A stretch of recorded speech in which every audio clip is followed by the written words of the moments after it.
Good afternoon once again. I think we now have a quorum, and I'll request us to begin. So thank you for joining this meeting today. I'm Stanley Okoth. I work with the African Institute for Children Studies. Basically, I coordinate Children Agenda Forum. Children Agenda Forum is a network of child-focused organizations advocating for child-specific indicators of sustainable development goals. I want to welcome you for this important session. It will be a training session on the current Public Benefit Organizations Act. Most of our members, that is members of the Children Agenda Forum, had requested for this session. And yeah, we are here today. And we are getting someone who is advanced in matters of PBO. Our speaker is going to be Mr. Suba Churchill, who is the Executive Director for Kenya National Civil Society Center, and also a chairperson who works at the Horn of Africa Civil Society Forum. And he also doubles as a human rights defender and a trainer. So today, basically, we are going to unpack the PBO Acts, which has come to be influenced, having took so much time to come into implementation. So without wasting a lot of time, because it will take a little bit longer to even take us through the session. Karibu, Mr. Suba, as you continue with the rest of the program. Thank you. Yes, thank you very much, Mr. Okoth and everybody else that has come on board. It's true that I've been involved, and I was involved in the development and subsequent enactment of the Public Benefit Organizations Act. And I said, even though I'm in Arusha at the moment, I said a virtual meeting can be conducted from anywhere. And so I'm going to help those that have not interacted sufficiently with the PBO Act to basically get a glimpse into what it is about. Of course, in the course of time, we will have people, of course, in the program that have interacted with it. But when I was asked by Mr. Okoth to share with you, I gladly agreed to do so, because for 6 years, between 2015 and 2021, I was leading the network that came up with the soul from the civil society. It was entirely an initiative of the civil society. And therefore, the civil society reference group that I served as its president for those 6 years is the organization that is accredited with the process of coming up with a new law that has now replaced the former NGO Coordination Act. So because I assumed that a number of us have not interacted with the law, I have adopted a basic approach. I will start by sharing a screen, and my approach is that of adopting. Of course, I have a PowerPoint which I will share with the court to also share with those that have registered to participate. But at the beginning, I said, let's perhaps just start with the basics. And I took the approach of frequently asked questions about the PBO Act, so that we walk step by step for those that are interacting with it for the first time, for those that were hearing about it when it became operational on the 14th day of July, I think. of this year. Now, a number of people may ask, of course, whenever you see the word act at the end of anything, you quickly get to note that it is a law that has been assented to by the president as our constitution requires. Remember, when our parliament, either the Senate or National Assembly, pass any bill, any law, it is still called a bill. So it is only when the president assents to it that, and it is gazetted, that is when it is called an act of parliament. So an act is basically a legislation or a piece of legislation that, seeks to steer the affairs of a particular sector of society as the Public Benefit Organizations Act. So in terms of what one would say is the PBO Act, it is the law that was passed by the 10th Parliament in January 2013 to facilitate the establishment, operations, and regulation by voluntary non-state citizens initiatives that have previously been known as the Non-Governmental Organizations Act. So the key words for me in this definition is the one to do with establishment. So I will underline that because that is critical. So the key word there is establishing yourself as a public benefit organization, then that becomes critical. But the law does not just stop there, it proceeds on to facilitate. And this word facilitate is, in my view, also very key, because quite often we register organizations, yet later on, instead of being facilitated to operate, then you begin to experience hurdles. So contrary to other laws that we have had before, including the NGO Coordination Act, the PBO Act is meant to facilitate the establishment, operations, and regulation by the sector. That again is key. And those sectors that are to be regulated by this law are voluntary, non-state citizens initiatives. Again, that for me is a very, very key thing that,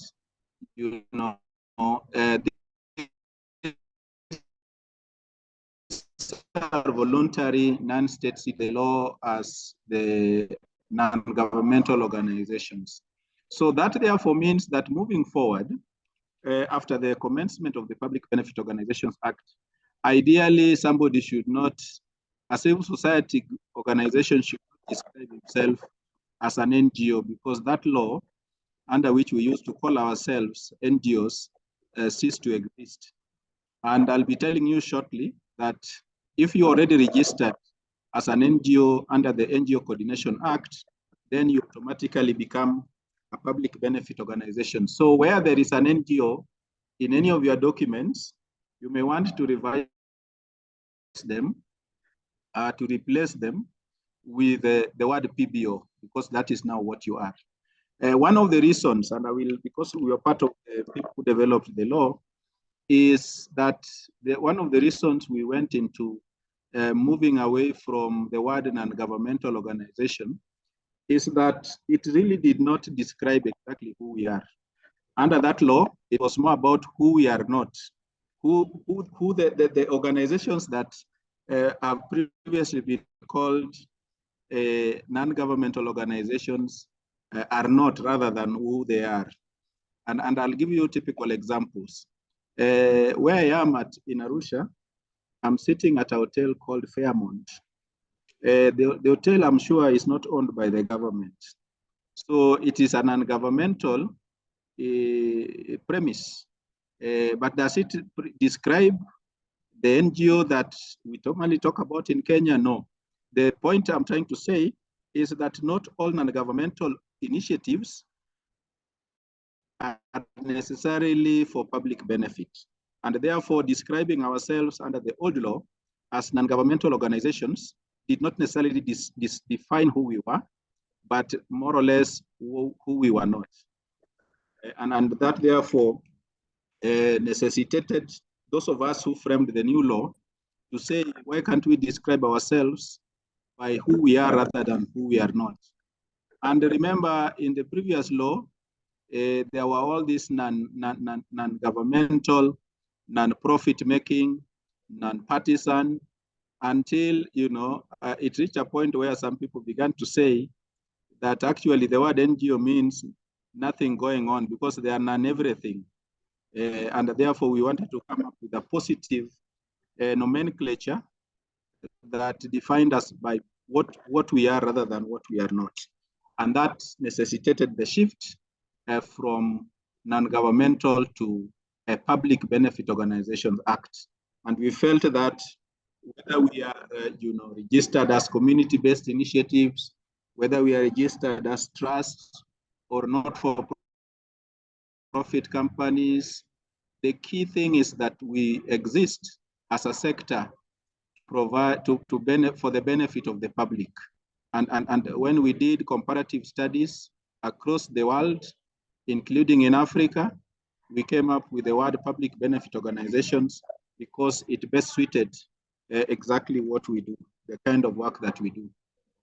So that law creates a framework that it creates a framework within which organizations are supposed to administer their affairs in the provision of services to the public, and aims at facilitating principled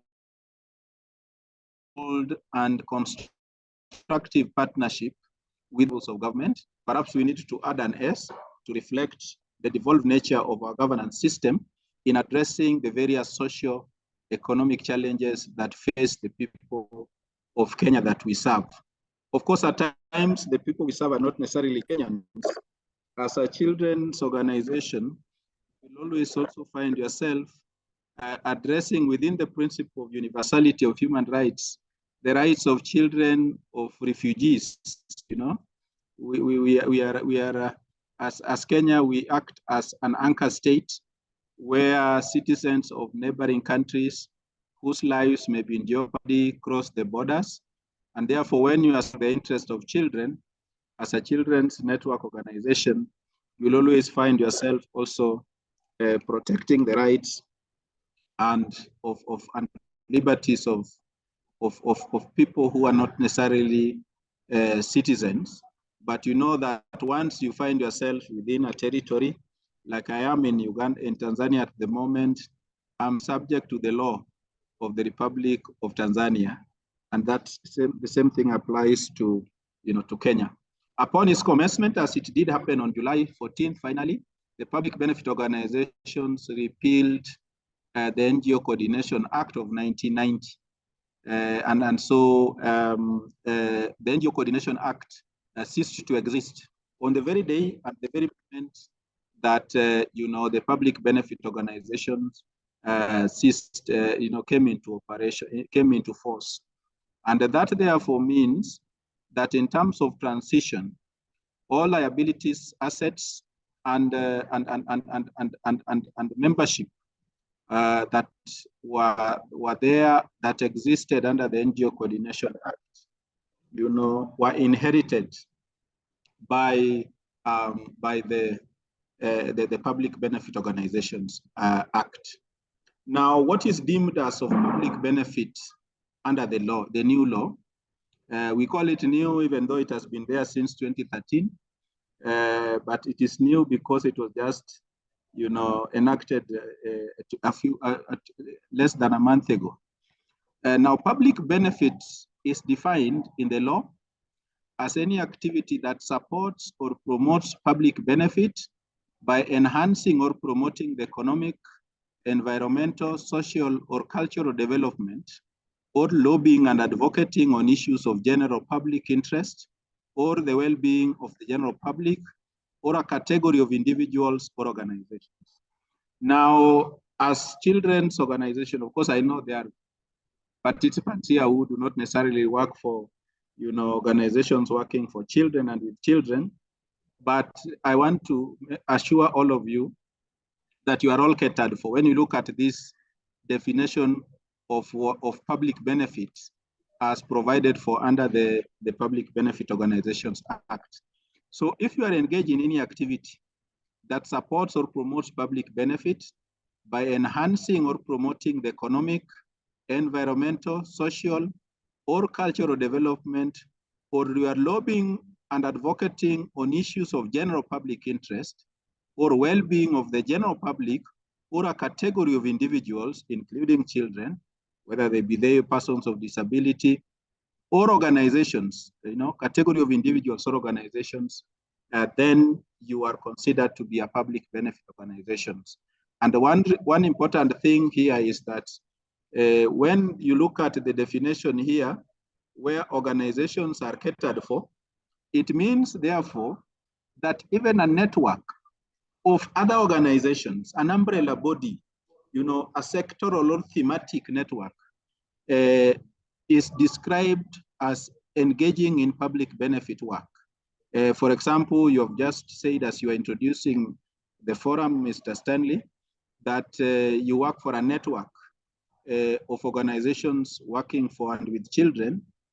It therefore means that those individual organizations can register under the Public Benefit Organizations Act, but also the network itself can register as a public benefit organization under the new law and still be deemed and recognized as a network. So that word organization becomes very, very critical in terms of the broader understanding of the new law. Now, this is something that used not to exist under the old law, and therefore it is a new paradigm shift in terms of the broadness of the coverage that the new law gives to all forms of civil society initiatives that do public benefit work. How does the law define a public benefit organization? Because Section 5 of the law actually is dedicated to defining what a public benefit organization is. And that section defines a public benefit organization as a voluntary, and I've deliberately highlighted those keywords because those keywords will help you understand whether you can register under the new law if you are not already, or you are out of it. So a voluntary membership or non-membership. Membership is where people subscribe either as individuals or as organizations, or non-membership, where a group of individuals just come together, but it is not based on membership. Grouping of individuals. So you can be a grouping of individuals or a grouping of organizations where the networks apply. Then the more critical part now comes that you also have to be autonomous. In other words, you must be independent of any other external influence. When you're making decisions for the organization or the network, it must not be done in a way that seeks the concurrence of people who are not mandated to be part of that decision making. Your board, your steering committee, whatever you may call it, must be autonomous, must be non-partisan. Non-partisan here means not aligned to any political party. Remember, this word partisan is derived from, you can delete all those words and remain with a Y. So it is from the word political party. Hence, the adjective part of it, of course, is non-partisan. Then the other critical thing is that it is non-profit making. But I will come back to this because there is a section of the law that allows organizations to engage in income generating activities provided the proceeds are plowed back. So the not-for-profit making means that it is not what motivates us. Actually, this is the definition, the element of definition that distinguishes us from the private sector that is entirely motivated by profit making. And of course, we are familiar with this because this was still part of the old law. And then the other critical part of the definition of a PBO is that it is one that is operated locally, nationally, or internationally. And again, you will see in this definition another departure from the old law that only recognized national or international organizations. Under the old law, the NGO Coordination Act, you could only register under that law if you are a national organization or an international organization. What does the new law say? That you can be a community-based initiative provided you are engaged in public benefits. So CBOs that are operated locally or within a specific county or 2 or 3 neighboring counties or select counties across the country can register under the new law. And again, this is a very radical departure from the NGO Coordination Act, which only recognized national or international organizations. These are the only categories that used to be eligible to register under the law. Somebody wants to comment? I could hear a voice. Okay, let's proceed. And then, of course, you must also engage in public benefit activities. So this, again, is a critical aspect of what a public benefit organization is. So if you have been involved or are planning to be involved in any of these, within any of these parameters, then you qualify to be a Public Benefit Organizations Act, and therefore you become eligible to seek registration under the new law. Of course, organizations that are already registered, and there are about 12,000 of them under the old law, the law says that those organizations automatically transit under the PBO Act, provided that within a period of 12 months after the law came into force on 14th of July, you are expected to update your status to align your activities and operations within the new law. And of course, that updating of your status call for new rules and regulations which are still being worked on. So if you have not already done that, don't worry. You are not time barred. You are within schedule.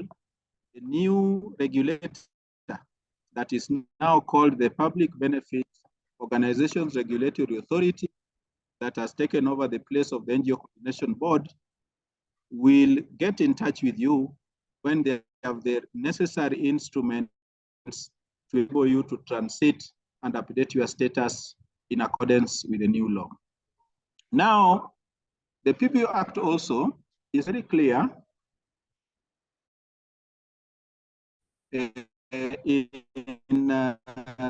Section 6 of the law, Public Benefit Organization.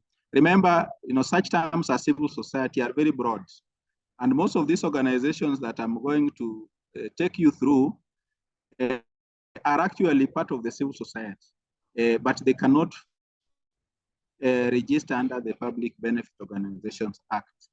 Part of the reason is that some of the activities they do are not for the benefit of the general public, but are for the benefit of their members. And one of the organizations that has been flagged out in the law as not eligible to register under the law is a trade union within the meaning of the Labor Relations Act of 2007. Remember, we have trade unions, and I'll give examples that currently Kenya National Union of Teachers, for example, Kenya Union of Post-Primary Education Teachers, KUPPET, have threatened a strike. That strike they have threatened is because they want some collective bargaining agreement that they signed with the government to be honored.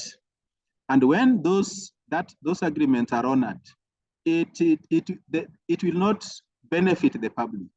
It will just benefit those members of KNUT or those who are teachers. And that is why the law is very clear that even though a trade union within the context of the wider civil society is actually a civil society organization, it cannot be a civil society organization that gets legal recognition under the Public Benefit Organizations Act. The other bodies that are not allowed is a public body established by or under any written law.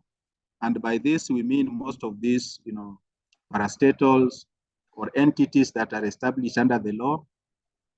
For example, the Law Society of Kenya is established under law.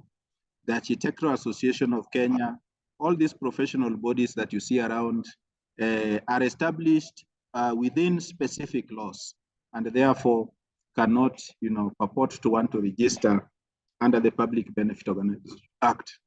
The other body that is completely out of question when it comes to registering under the new law is a political party formed under the Political Parties Act of 2007.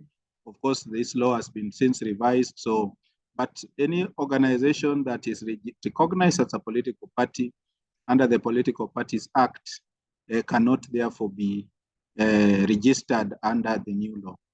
A society within the meaning of Societies Act. Remember, there are a number of, civil society groupings. For example, welfare associations, most church-based institutions and organizations, faith-based organizations and so on. Most of them prefer registering under the Societies Act. And therefore, any society that is registered within the meaning of the Societies Act cannot, register under the Public Benefit Organizations Act. Of course, there's something else I'll be saying about that can actually make it possible for a group that is currently registered under the society to become a public benefit organization, provided that that registration under that other law ceases to exist as soon as you are given registration under the PBO Act. The other group that is not recognized as capable of registering under the PBO Act is as a cooperative society as defined within the Cooperative Societies Act. Remember, cooperatives, again, are groups for their own members.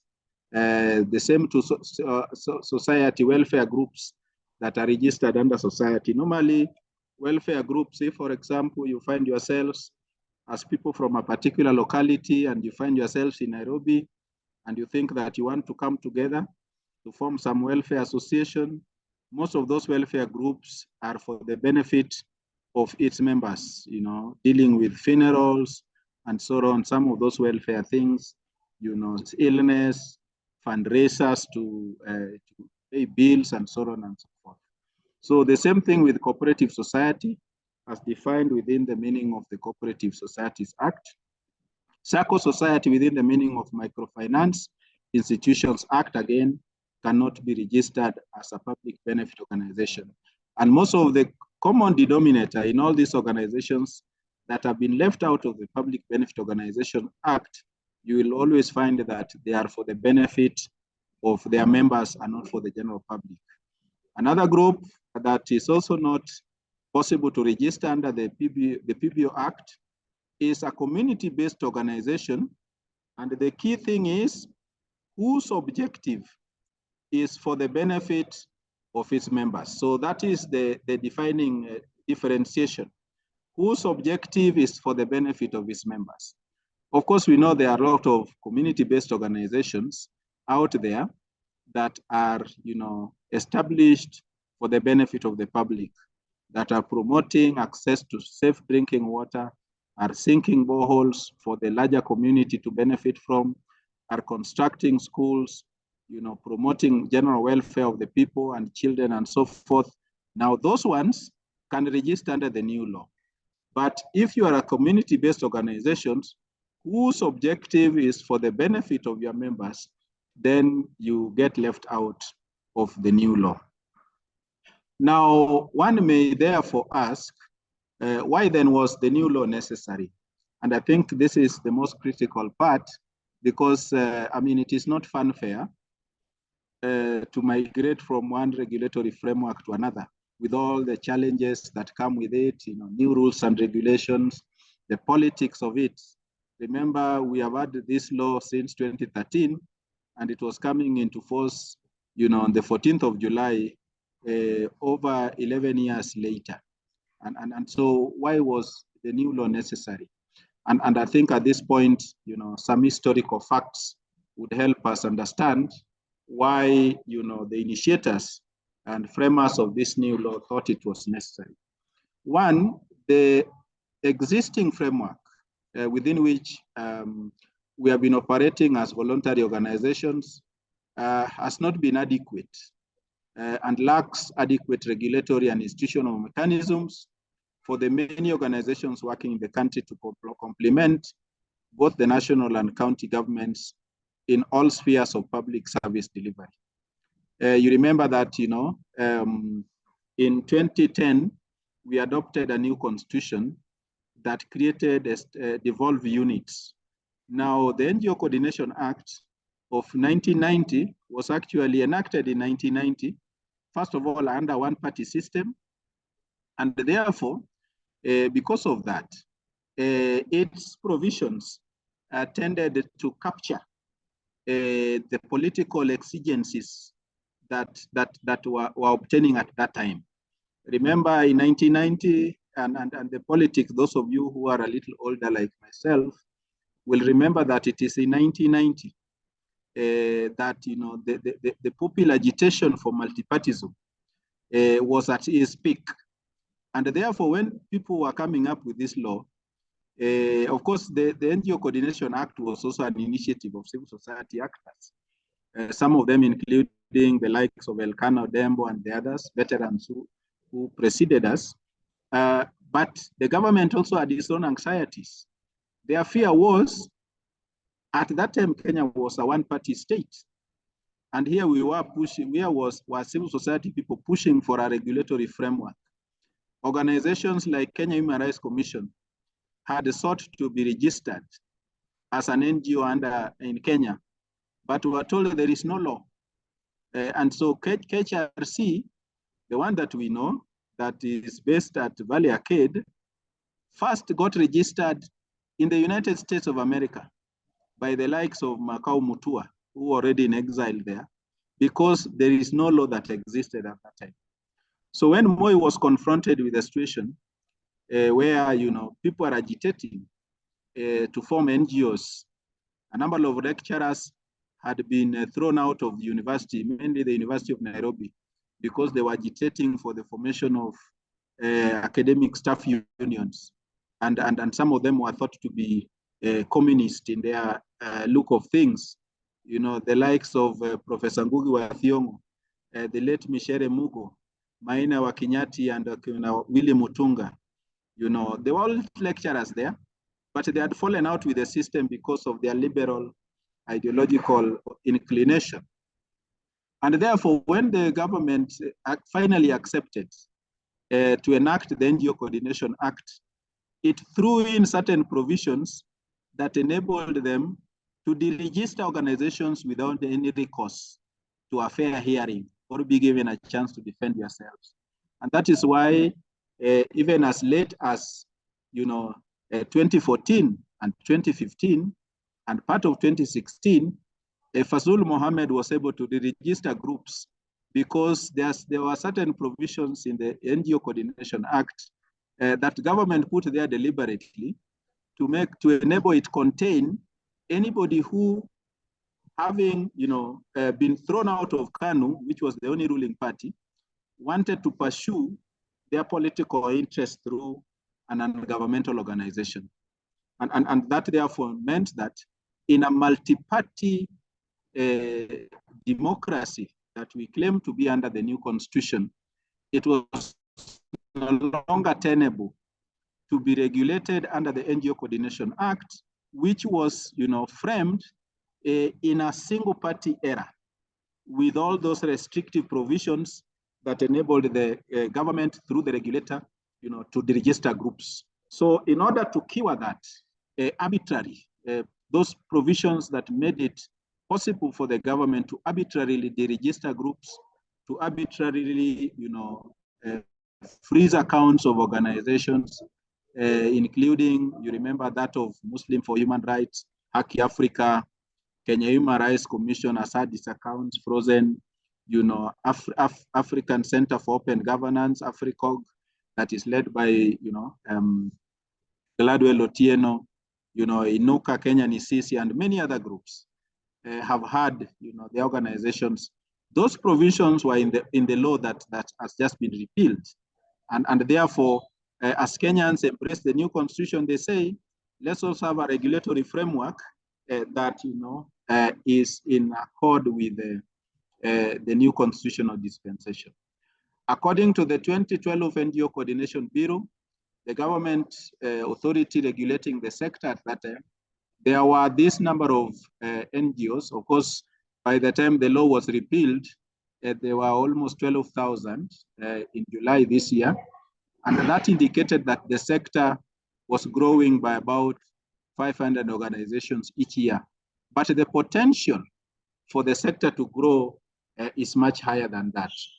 The new law was necessary, therefore, to harness the contribution of this important sector by ensuring that there are high standards of governance, transparency and accountability, and self-regulation. Remember, as a sector, the NGO sector is older than even the government of the Republic of Kenya. In fact, it is some civil NGOs and civil society groups that fought for the independence of this country. And therefore, our argument was, have we not come of age, from when the first, self-help groups were established in the community, from when Kenyatta, the founding father of this of Kenya, came up with the Harambee thing and constructing schools and many other things. There was a feeling that it was time for co-regulation. In fact, the word here is co-regulation, where, yes, there is regulation by government, but the sector can also, do some self-regulation. And therefore, we wanted to move away from total government regulation to a new framework of co-regulation, where the government does its bit, because being a government, it's the one that registers us. That's a critical part of regulation. But we felt that, the NGO sector can also, set up a code of practice and standards that can guide them in the day-to-day operations.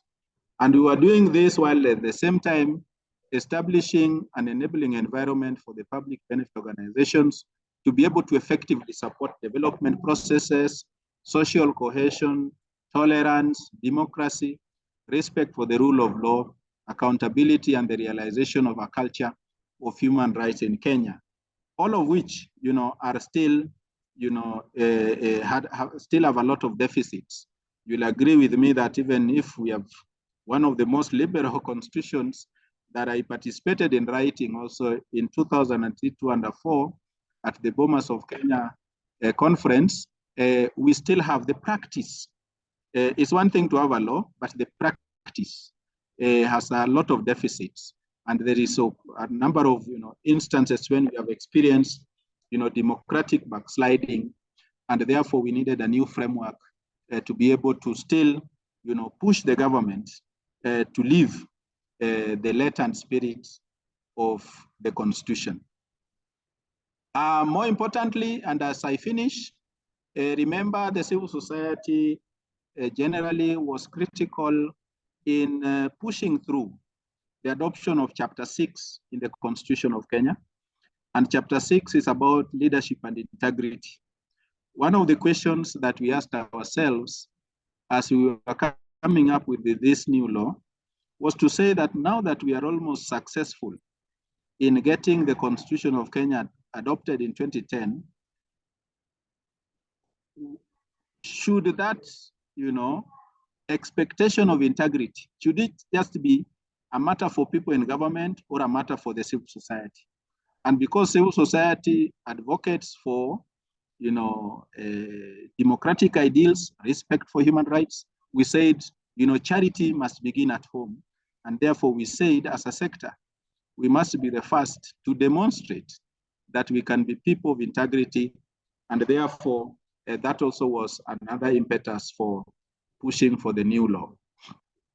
What is the government responsibility to public benefit organizations under the Act?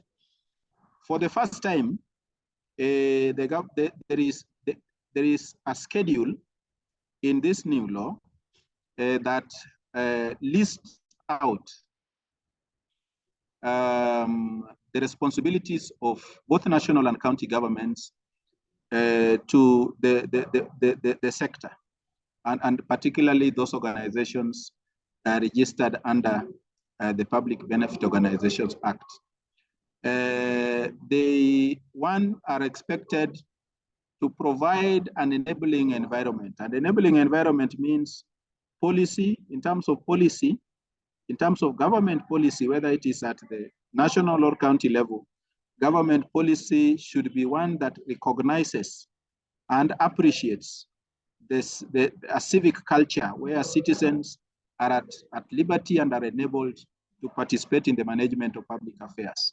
They are also expected to enable the organizations to operate in view of the fact that PBOs complement government efforts in both public service delivery and promotion of policies that are necessary for good governance. The government is the primary duty bearer in the provisions of public services like health, education, agricultural extension services, and provision of relief supplies during emergencies. The role of PBOs is only to complement these efforts and are therefore not a substitute in the provision of essential services. And I've kept on telling people that civil society's role is secondary responsibility. The primary duty bearer is government. Whatever task you perform as a civil society actor, you are doing so as a responsible citizen who feel that there's something you can do. And therefore, it behoves the government, both at national and county level, to ensure that organizations that are complementing it in its efforts to provide services to the public are facilitated through creation of an enabling environment to be able to do so. What are therefore the requirements for an organization to register as a PBO under the law? You'll be required, of course, to have a copy of the constitution of the applying organization. And if you are an international organization, you'll be expected also to have a certified copy from your headquarters. If, for example, you are based in Washington, DC, New York, London, Paris, and elsewhere, you'll also be expected, to have a copy that has been certified as the equivalent of the original certificate and constitution under which you are registered under the new that regime. Then you'll be required to provide names and addresses of founders of the public benefit organization. And addresses here are both, physical and internet-based. Today we live in a technological world where addresses here include also emails. If you are on WhatsApp, you may want to provide that, because we are increasingly advancing to a world of Gen Zs that have made this country achieve a lot of progress. Then, of course, those addresses must include the postal and physical address of the place in which the public benefit organization plans to operate from.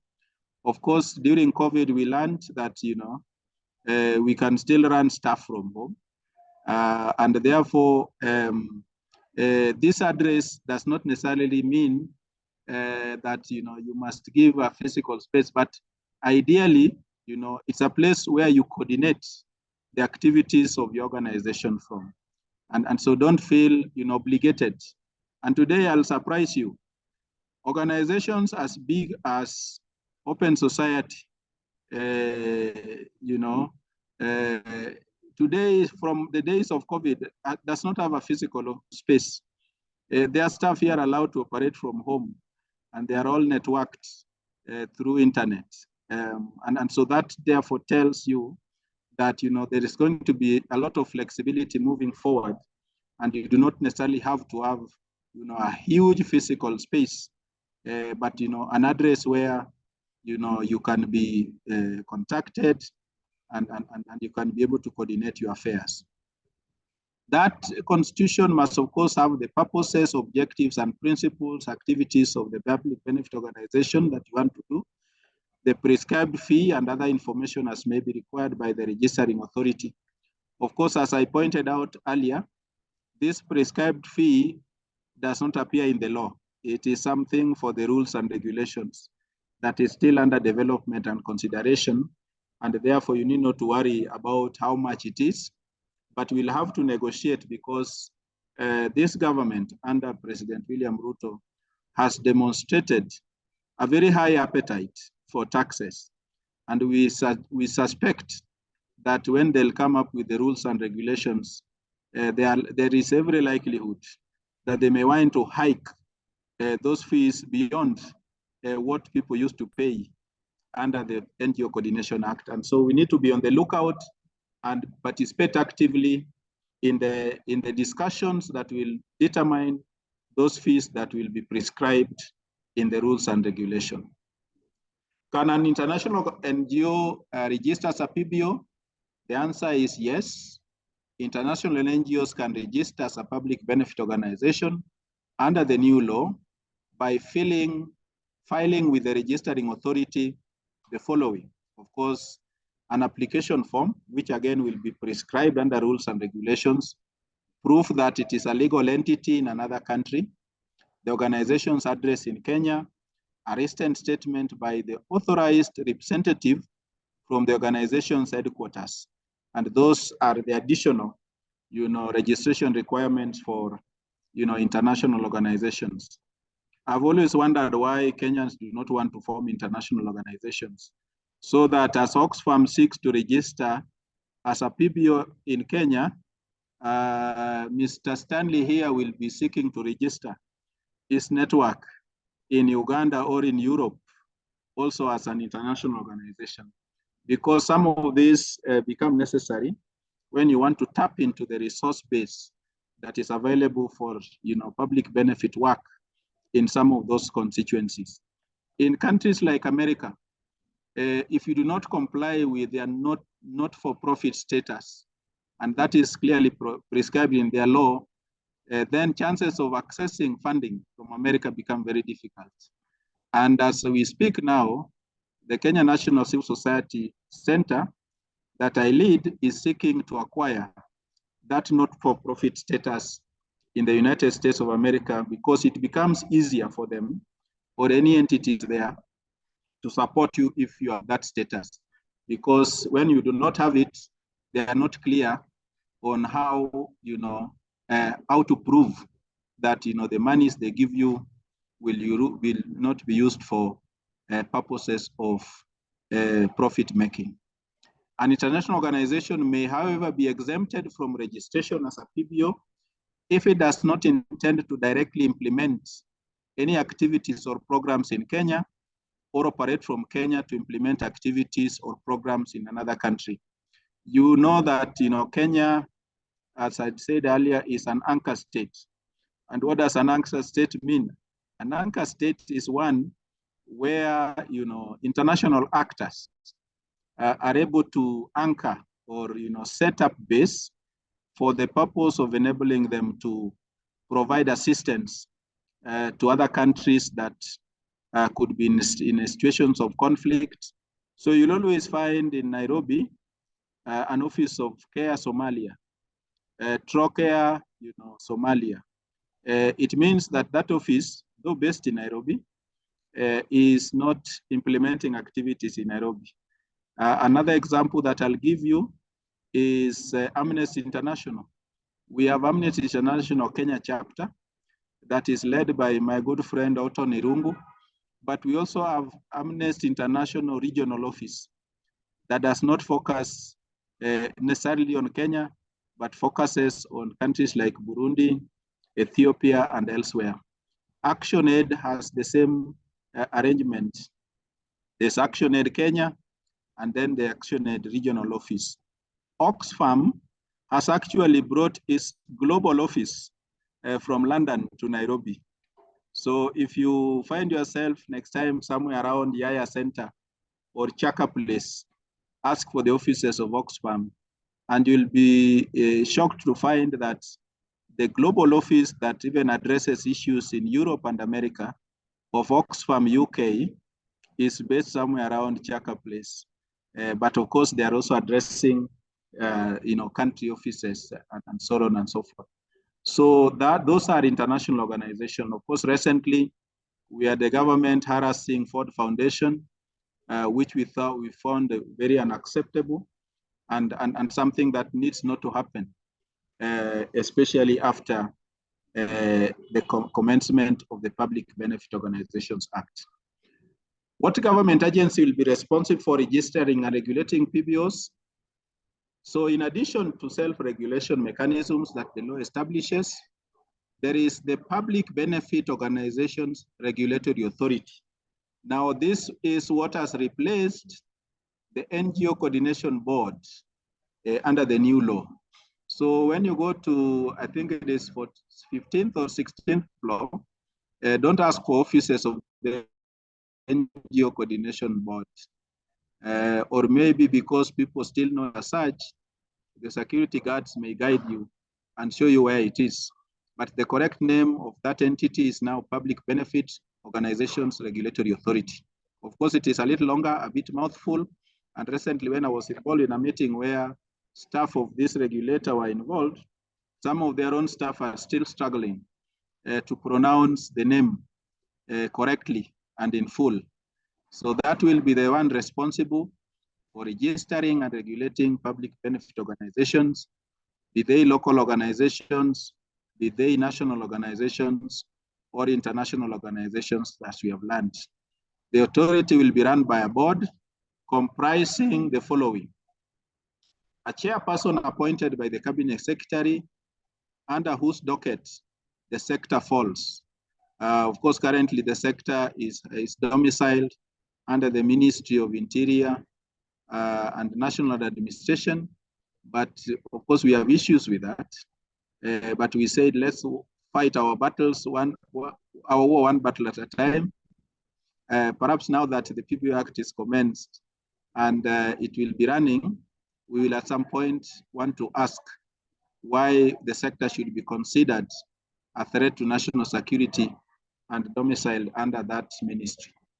3 members, at least one of whom shall be of a different gender, who have rendered distinguished service in the civil society appointed by the cabinet secretary.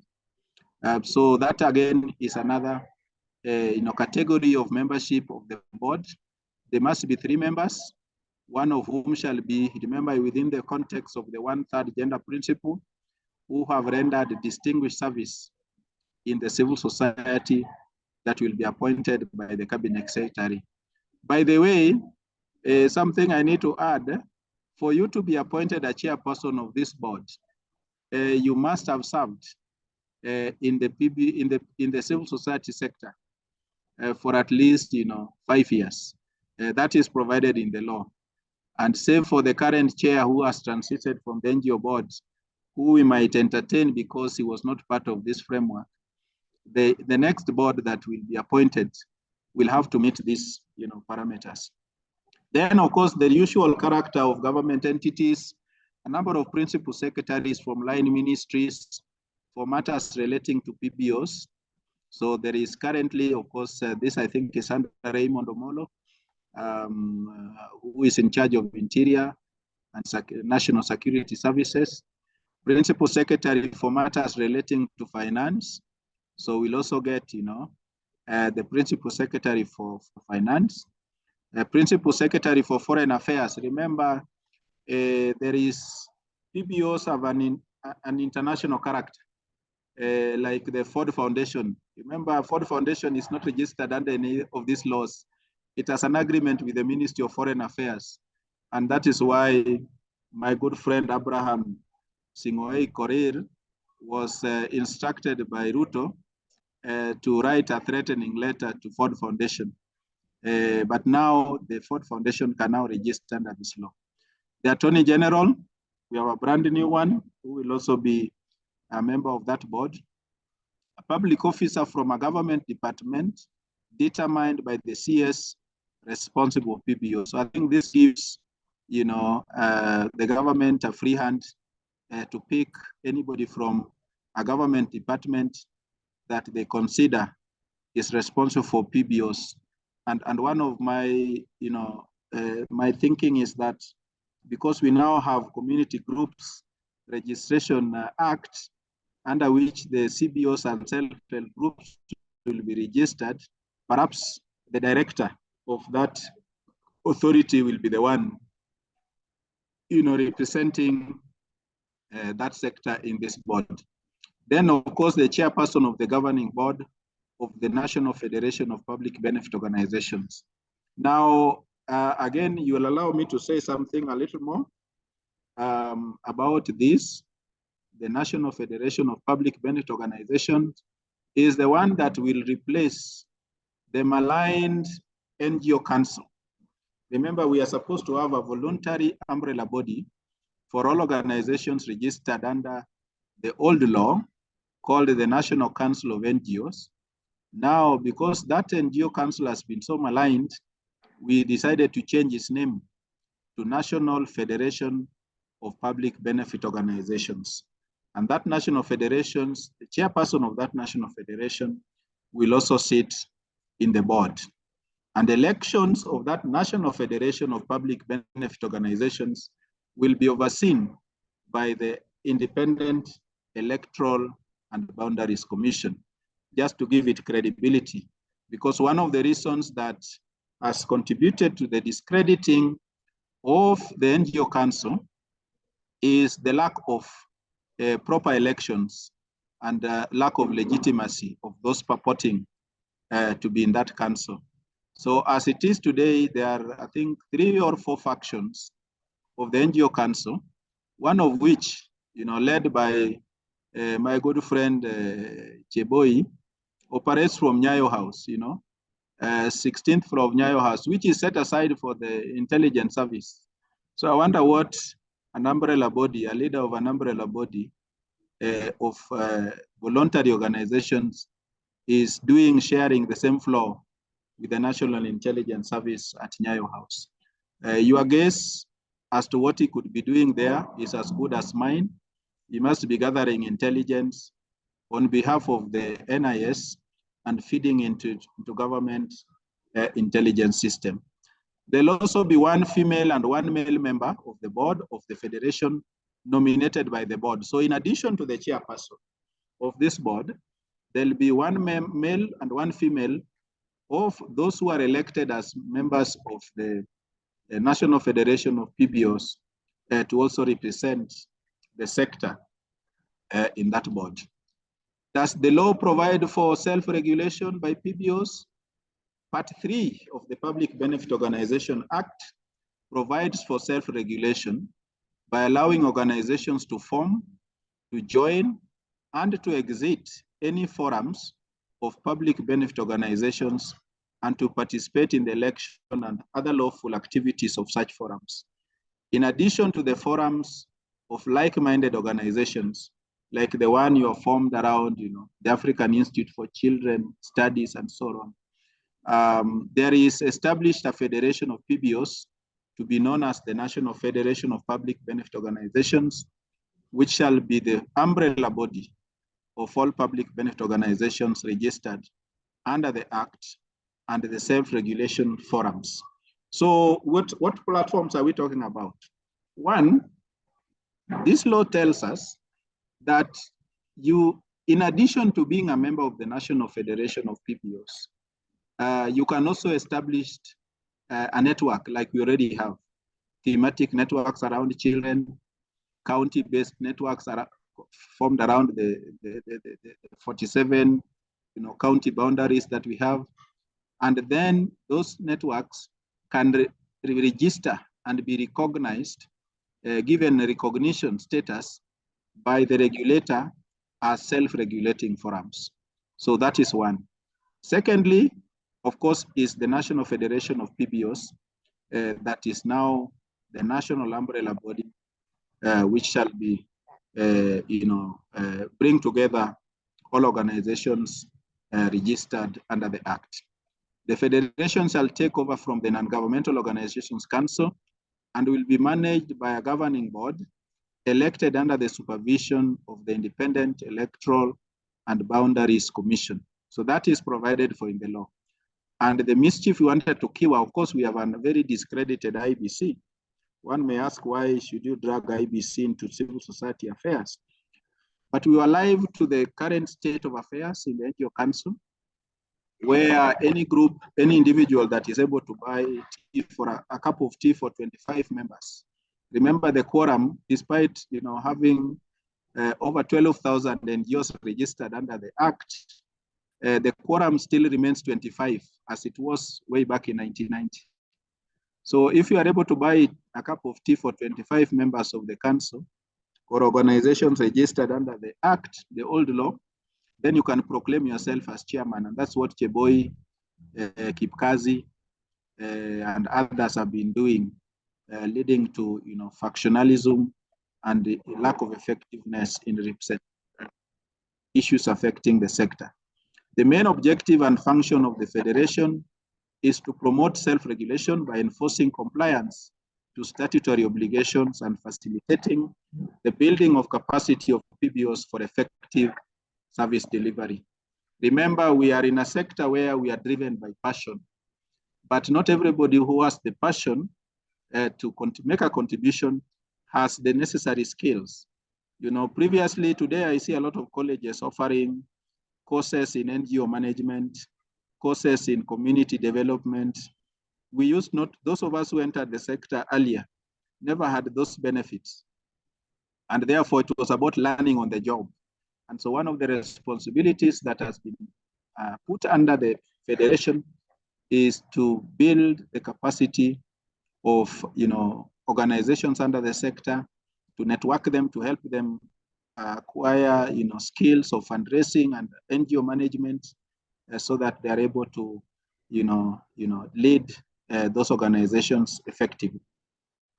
The self-regulating forums and the Federation are required to develop and maintain codes of conduct that ensure high standards, organizational integrity, and self-regulation. Remember, I told you that one key element of this new law is about leading this sector with integrity, and therefore one of the expectations is that organizations will now henceforth ensure that they do their affairs in a manner that is transparent, that is accountable. In fact, if you read the law, Section 27, sets a set of ethical practice and standards that speak to integrity, speak to accountability, speak to ensuring that we involve local communities and update them regularly on how we are doing in terms of the efforts that we are making. So all those are provided under Section 27 of the law. What are the administrative and reporting obligations for PBOs under the law?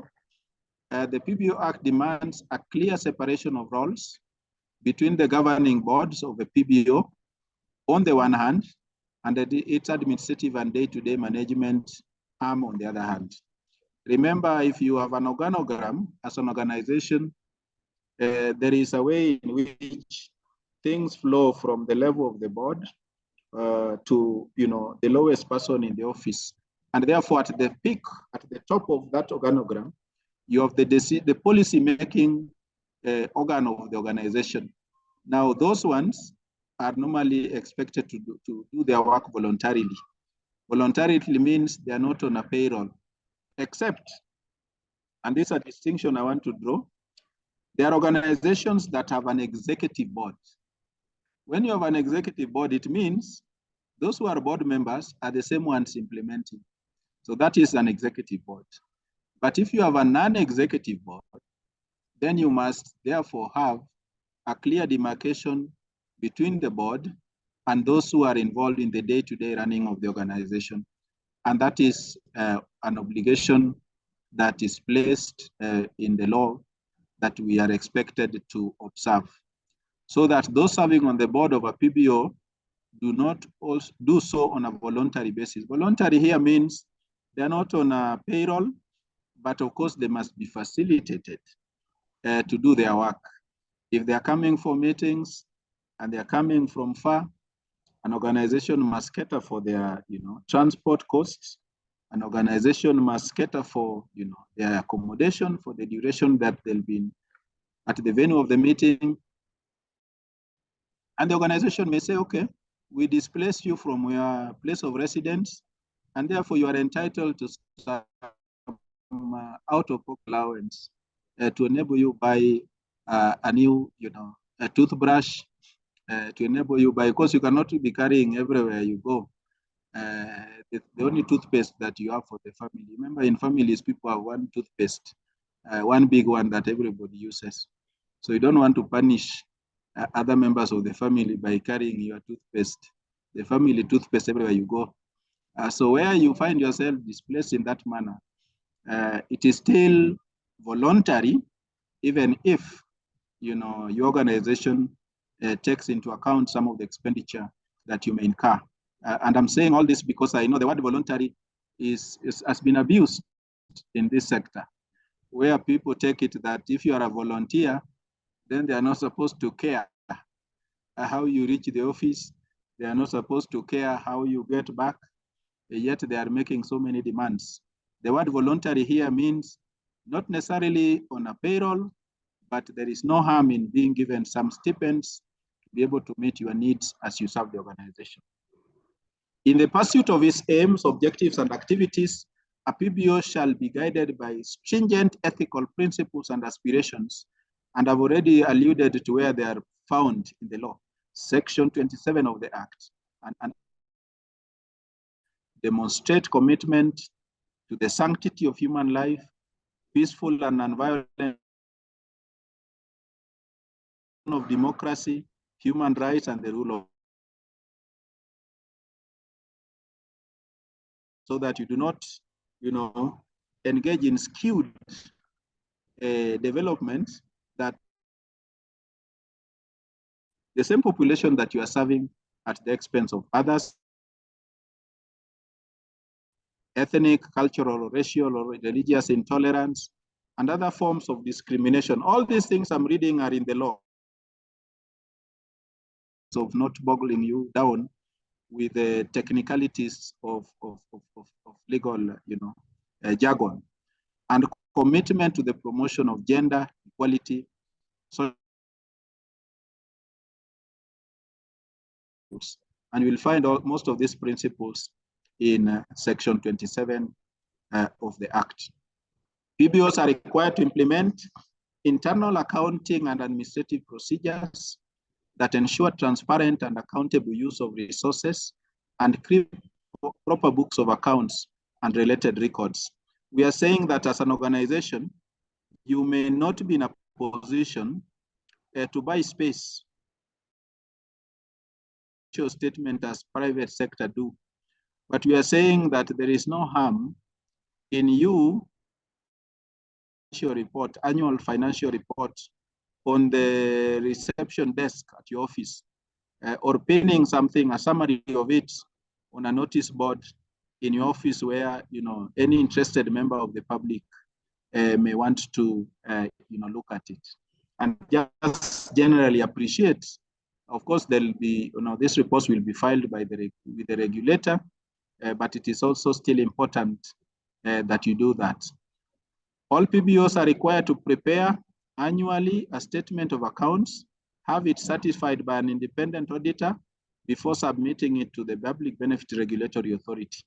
In other words, you are not necessarily required to have an internal auditor. It can be expensive for you, but you can, do a summary of your statement of accounts and just take it to a financial professional to say that, to give it an okay and say, it's okay, or advise you that, this one does not belong here. This is an expense. At times as non-financial experts, we can confuse things that, would be more straightforward for a financial expert. So you are just required to prepare it and then, have an independent auditor give his professional opinion. You can buy him a cup of tea and popcorns, and the authority will be able to accept that as, a return. Within 6 months after the end of each financial year, again, this is in the law, a PBO is also required to prepare annual report containing both the certified financial accounts and a narrative report of your activities and programs, and submit the same to the regulatory authority. And that, of course, is very critical. Each PBO is required under the law to provide to the regulatory authority names and physical business and residential addresses of members of its governing board, within 1 month of the appointment or election, as the case may be. Remember, being in these boards is not permanent. So at times there could be changes. You are a member of the board who has traveled abroad for further studies, a member of the board who has joined government as a public or state officer, and therefore can no longer render service, non-partisan service, then you have to replace. So the law requires that anytime you replace a member of the board, you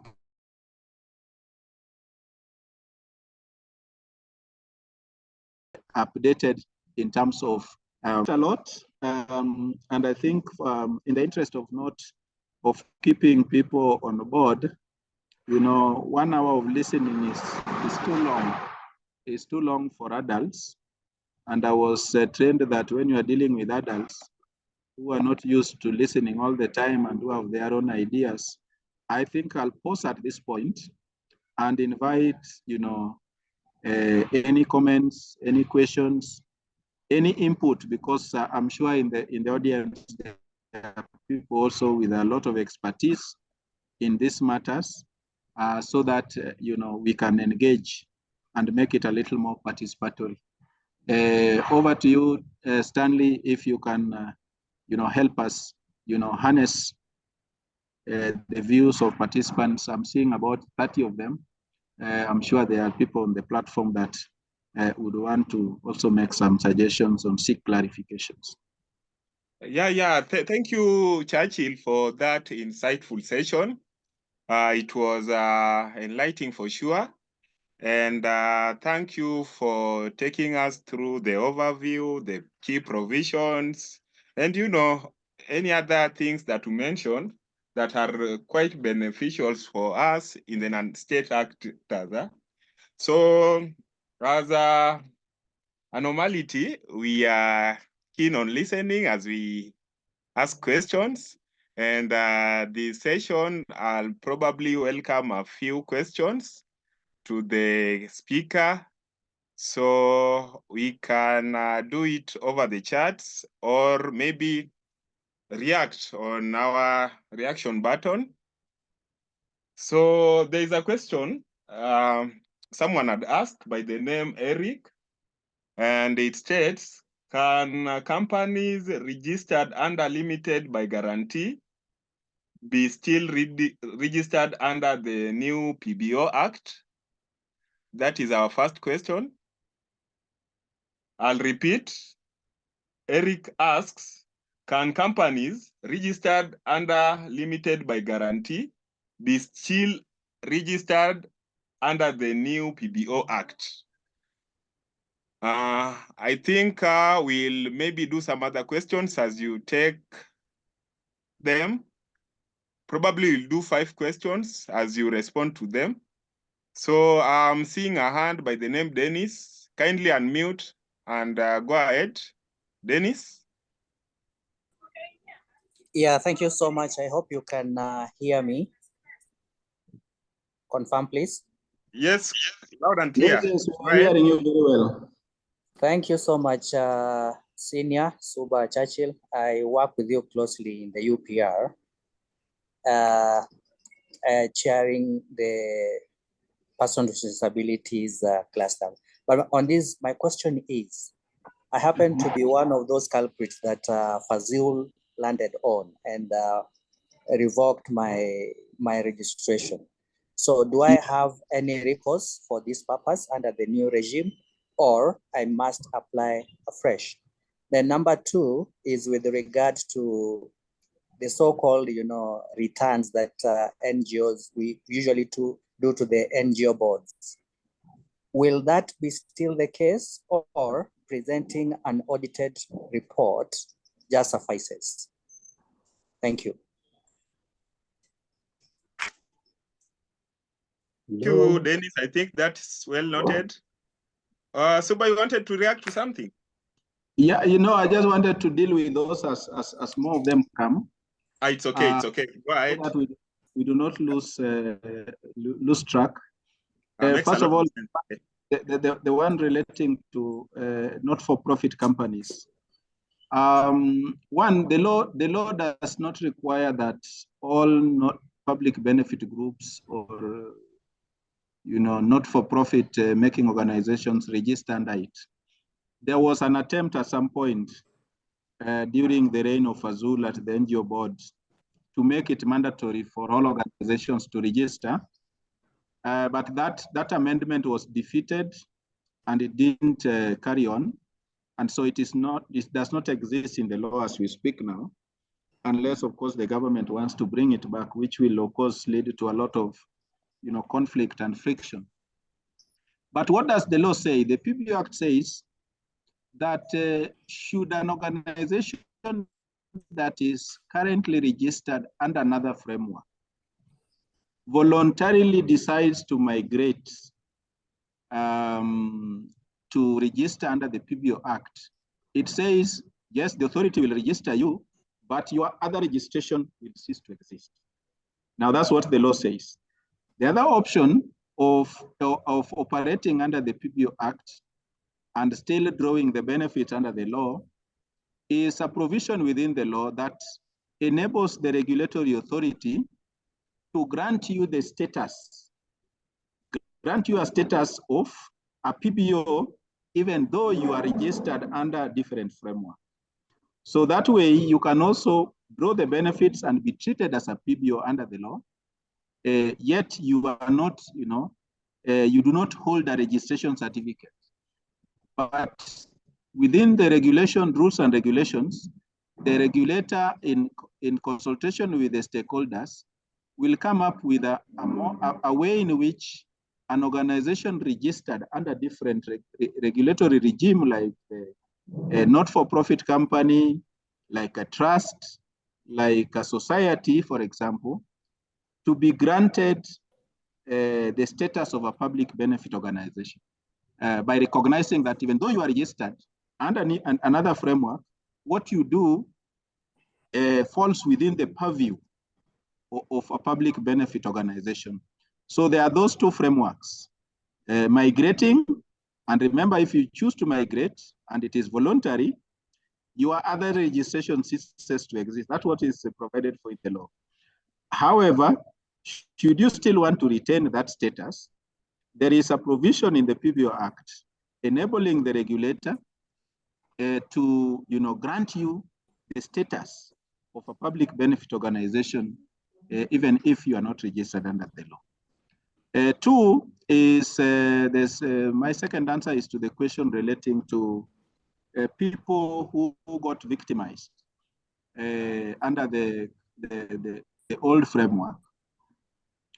Of course, the current board is the same board that has been there. They have your documents, they have your history. And one of the things that I think will be easier for you, even if currently your registration status with the board may not be up to date, is to say, look, in the spirit of the new regulatory framework, just do a letter and say that in the spirit of the new regulatory framework, I seek that my organization, and you can cite the organization, be considered to have been duly registered under the old framework. And I'm ready, and willing, my board is ready and willing to upgrade that status in compliance with the Public Benefit Regulatory Authority, the Public Benefit Organizations Act. So yes, I think some of these cases will have to be heard, and some of us who have been engaging the board, can take it up with the board, because we also know that in addition to some of the organizations that they registered, they deregistered, there are many of their close friends that they did not register, but which were not compliant. So in the same spirit that they allowed those organizations, particularly those that revolve around Cheboy and company, a number of them are not compliant, and we know, and the board knows. But because the board is entertaining Cheboy, because Cheboy is a government agent, a government security intelligence agent, we will ask the board to, in the same spirit, bring back on board those organizations that may have fallen under the hammer during, the draconian administration of the former ED. Then Beatrice Mjomba is saying, I share presentation on the or record of this meeting with us after the session. Yes, I actually have a PowerPoint, which I said I'll share alongside these frequently asked questions, so that members get to also read for themselves. I know this law has been in abeyance for so long that even those who are familiar with these contents may have forgotten even some of those salient, provisions of it. And therefore, I've so many, presentations I've made. Perhaps what I'll do is just share all of them. And I just hope I'll put them in a zip so that they do not clog the memory of your small phones or laptops, so that you get to understand the different nuances and implications of this. So Beatrice Mjomba will do that so that we get to benefit from some of this. Then there is a question from the one is the National PBO's Federation Regulatory Authority legitimate? You see, under the transition clauses in the law, there is a provision that the board existing, the NGO Coordination Board, existing at the time the PBO Act comes into force, shall continue for the remainder of its term. The same thing is also provided for the council. But there are two conflicting provisions in relation to that transition. In the original provision that we put in the law, we said that, within months of the law coming into force, the cabinet secretary shall cause to be advertised, a vacancy in the office of the director general of the regulatory authority. In the same manner, we said that after a certain number of groups will have updated their status to comply with the requirements of the PBO Act, an election of the National Federation will be held. But somehow, the representatives of the NGO Council and the board as it existed of the regulatory authority at that time went and added provisions that said that the board existing at the time will continue for a remainder of the time. They also said the council existing at the time of the law coming into force will continue for the remainder of their time. Now that is what the likes of Cheboy are riding on. Yet Cheboy himself cannot tell you when he was ever elected. He has been chairman of the NGO Council for, I think, over 10 years. And you wonder whether, once somebody wants to be a life chairman of a voluntary organization under the constitution, the current constitution of the Republic of Kenya, for that long when he knows that he's serving other interests other than that of the sector. So in answering Ridhiwani Sadiki's question, there is, first of all, no national federation of PPOs within the meaning of the law. And therefore, it is not legitimate. Any group purporting to be, the national federation is not legitimate. I remember, and I have a copy of a letter that Cheboy wrote to the CID headquarters, asking them to investigate and arrest any other group claiming to be the National Federation of PPOs. Now that tells you a lot about him.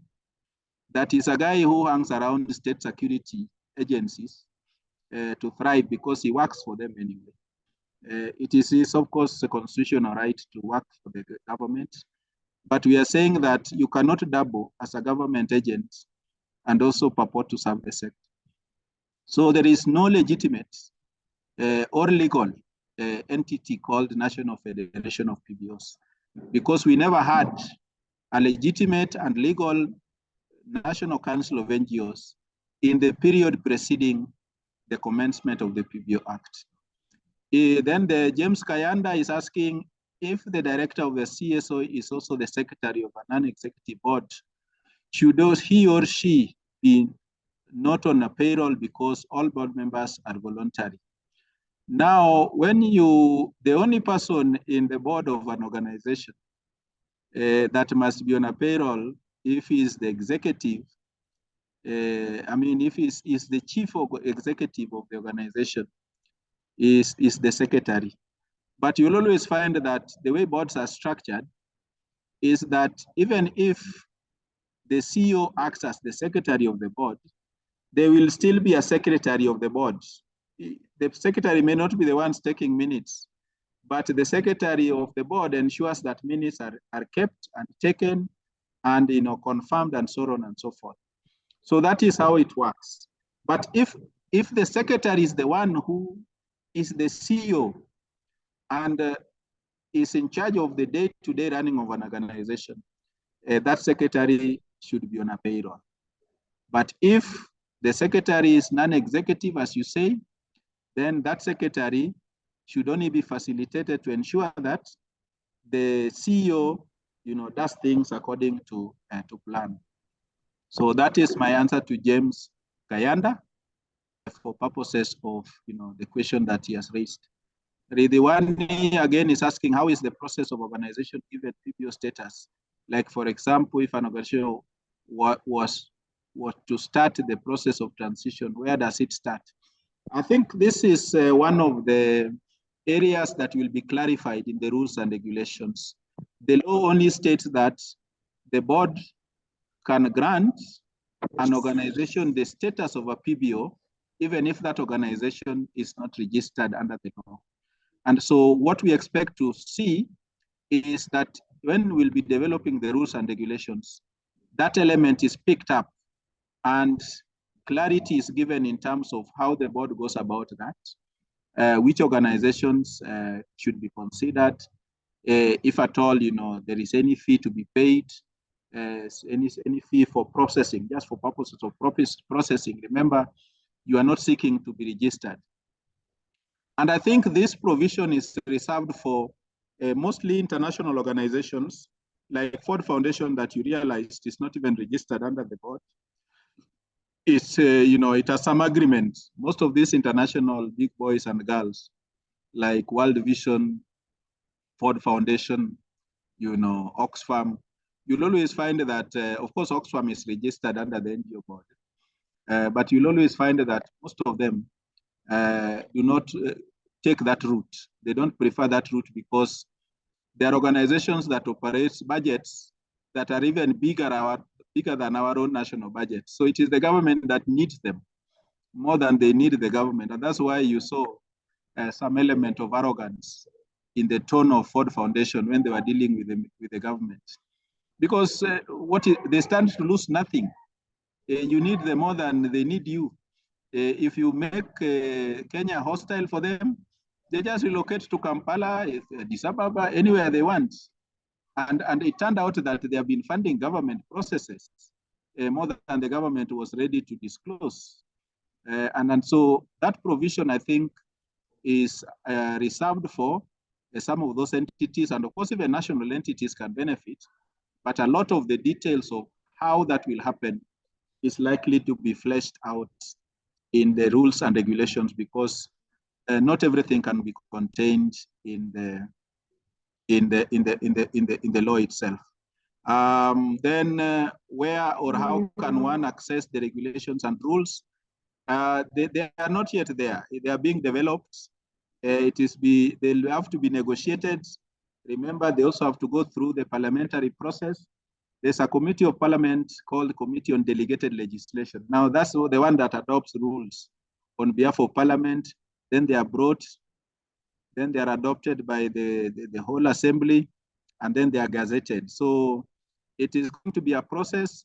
Luckily for the PBO Act, the government at some point, when Anne Waiguru was the CS for devolution and planning, came up with some rules and regulations, draft rules and regulations. We also in the sector developed some draft rules and regulations. And so it is a matter of looking at both.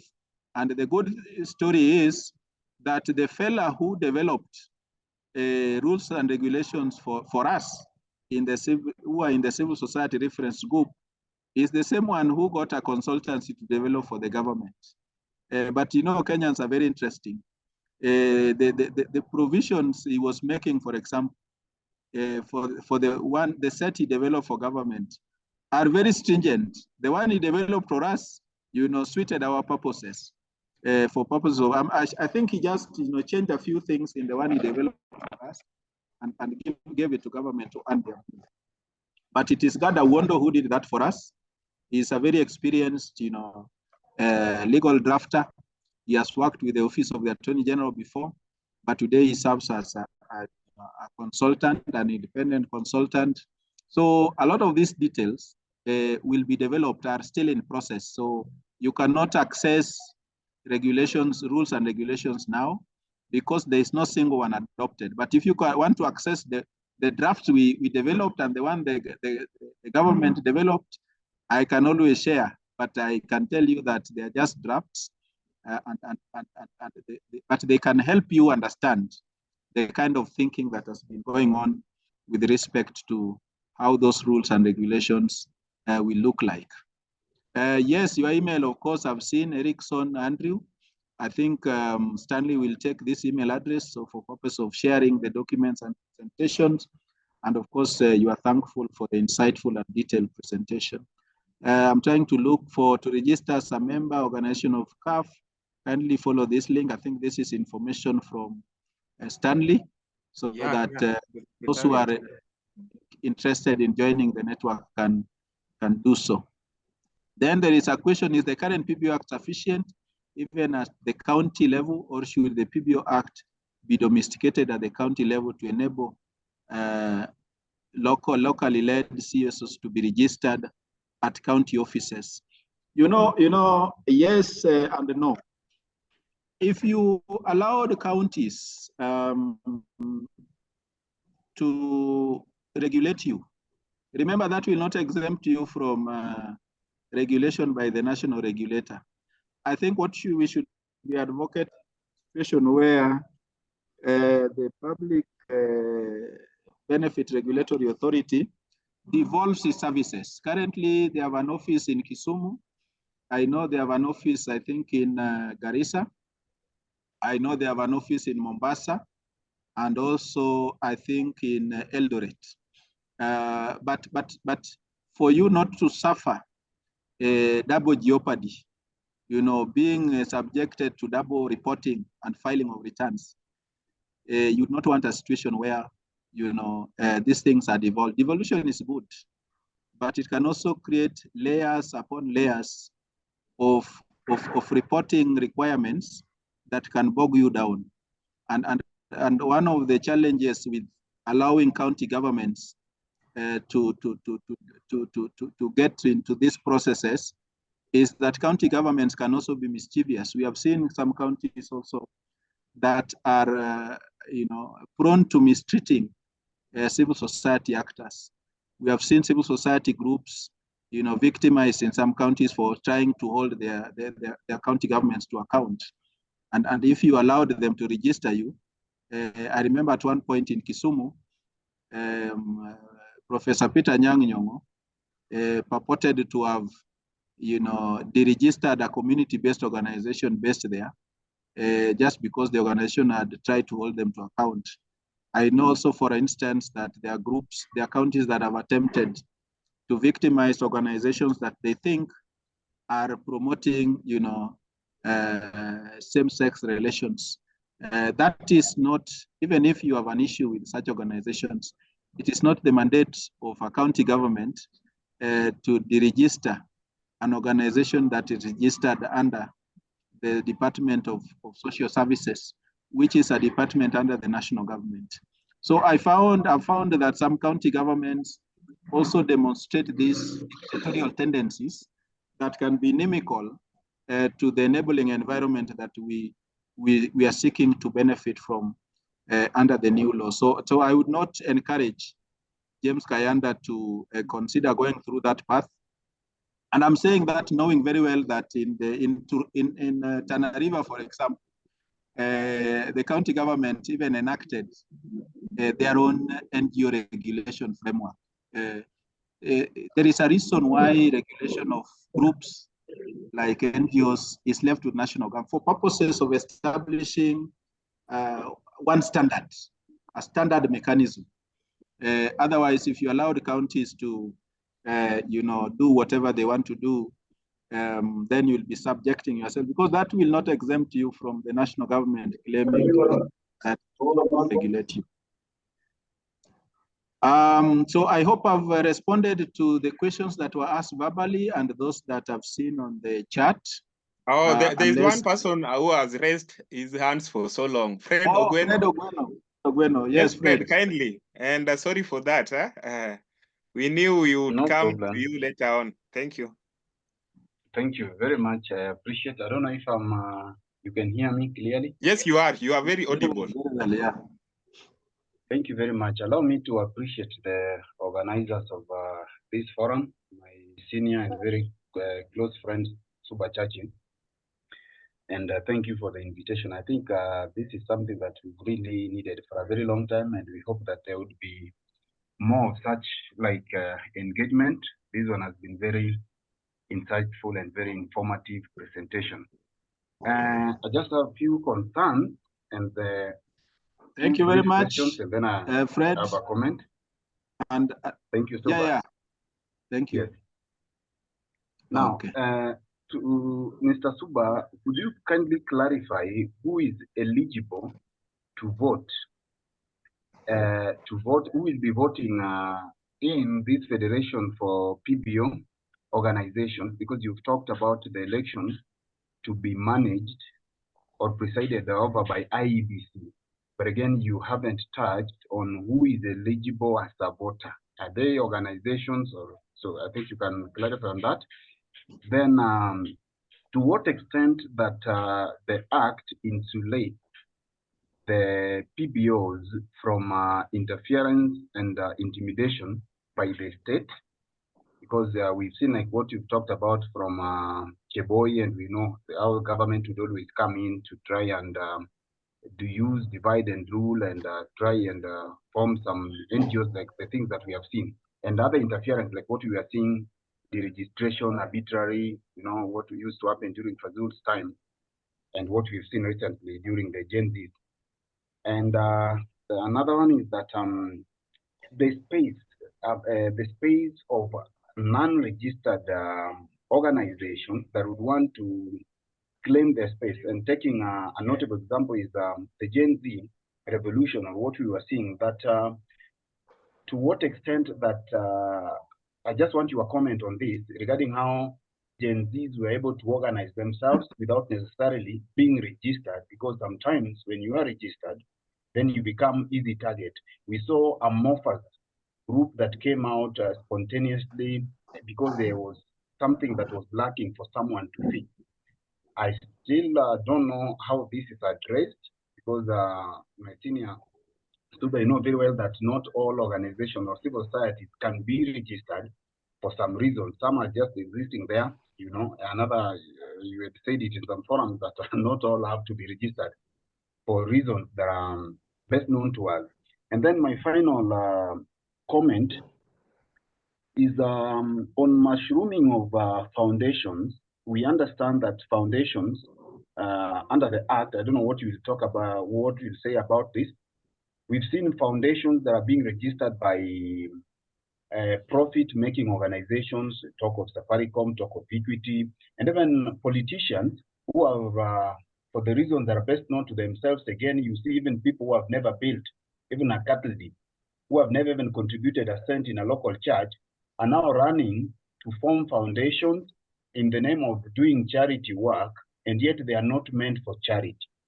And today you will hear everybody is having a foundation, they are doing this duplication of work. If you go to other countries like US, for example, there is a law that makes a framework that makes it easier for organizations that would want to donate or contribute to charitable organizations, rather than, instead of them having these foundations and doing a lot of duplication of work, instead of coming out to help, they want to, most of them would want to purport that they are helping, yet they just want to avoid maybe taxes, paying of taxes in the name of charity, or giving charity to the people. Those were my comments, and I really appreciate it as you take it. Thank you very much.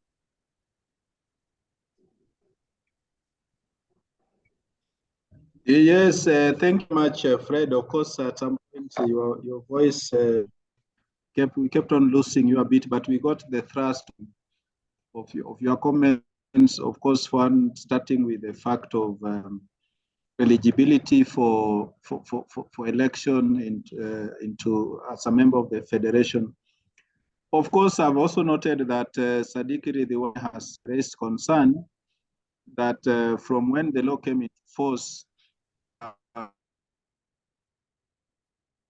we are losing time. Yes, that could be true.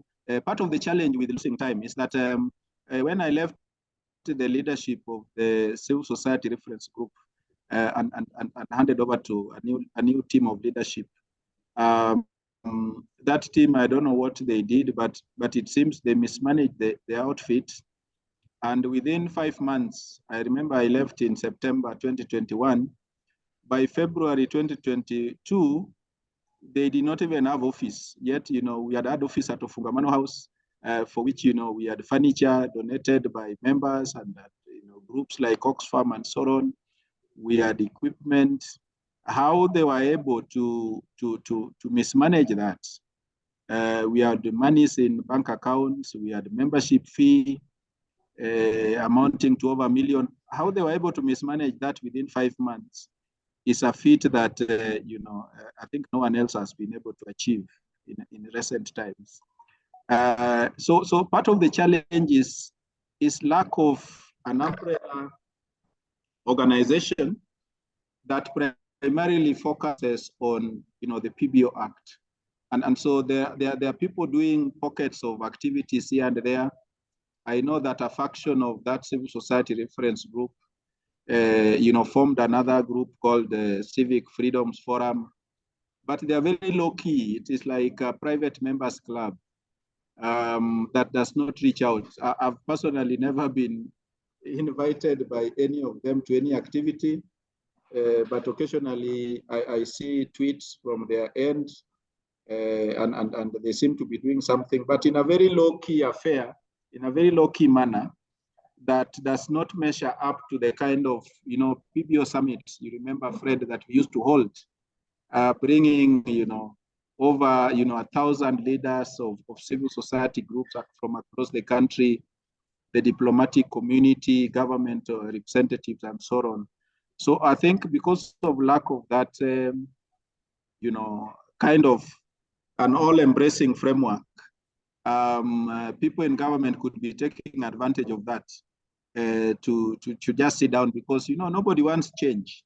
Even those who are still in the board and in the bureau, which is the secretariat of that board, I'm sure we all know that most of them are not interested in the PBO Act. But we are happy that the CEO who was there when the Act came into force, Mutuman Kanata, since left, I think is one of those characters that kept on sabotaging the commencement of the Act.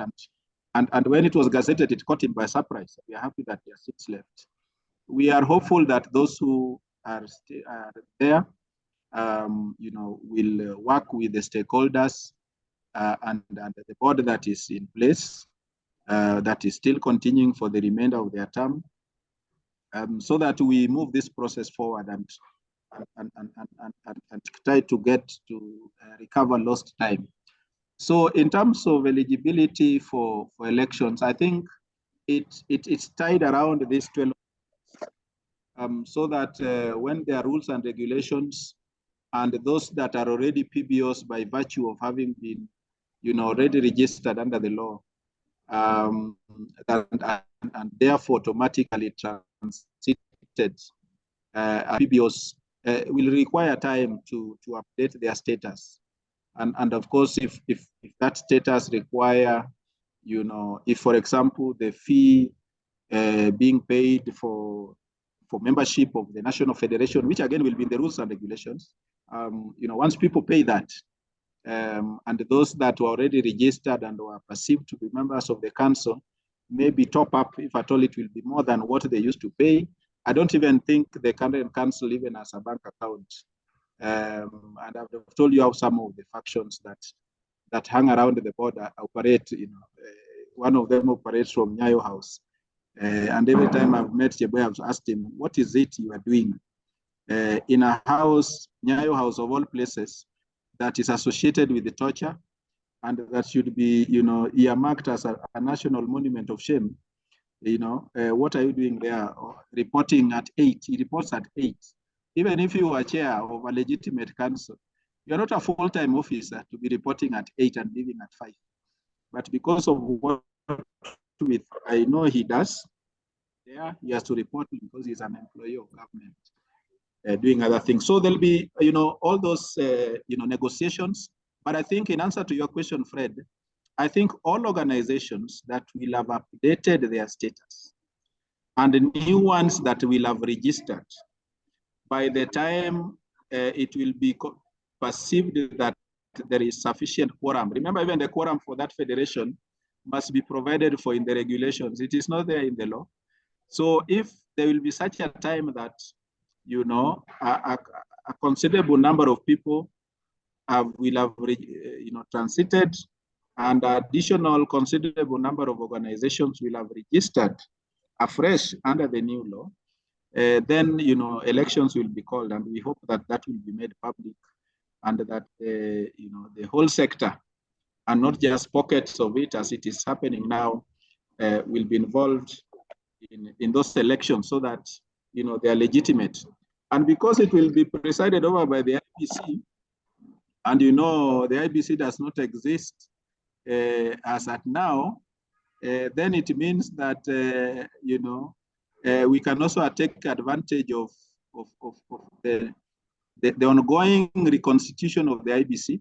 And I think the sector should now be interested in who sits in the IBC, because now the sector is a stakeholder in terms of its own elections, and should be interested in the quality of people who go to sit in the IBC, because the IBC will preside over those elections. Of course, one could say that even the Secretariat IBC can preside over the elections. I've seen them do that for Law Society of Kenya. I don't know whether that can be considered as IBC, as established under the law. But I've seen them do that. The other day I saw them, assist the political parties to select representatives to the panel that will select the IBC commissioners. Again, the matter is under dispute, but I saw the Secretariat do that. But we also know that they have been able to do that because there is a CEO at the IBC. Now that CEO at the IBC, this term his contract is almost coming to an end. And very soon he might not be there. So he will leave a very, not even a CEO, let alone commissioners. So that can raise a lot of legitimate issues. But I think because of the critical role that the IBC is supposed to play, I think there is a lot that we need to do as a sector to help us drive the agenda. If we let the government drive the transition agenda, they'll do it the best way they know how. They may even end up coming up with amendments that they have always wanted to effect on the law anyway, and which they were barred from doing because the law was still not in force.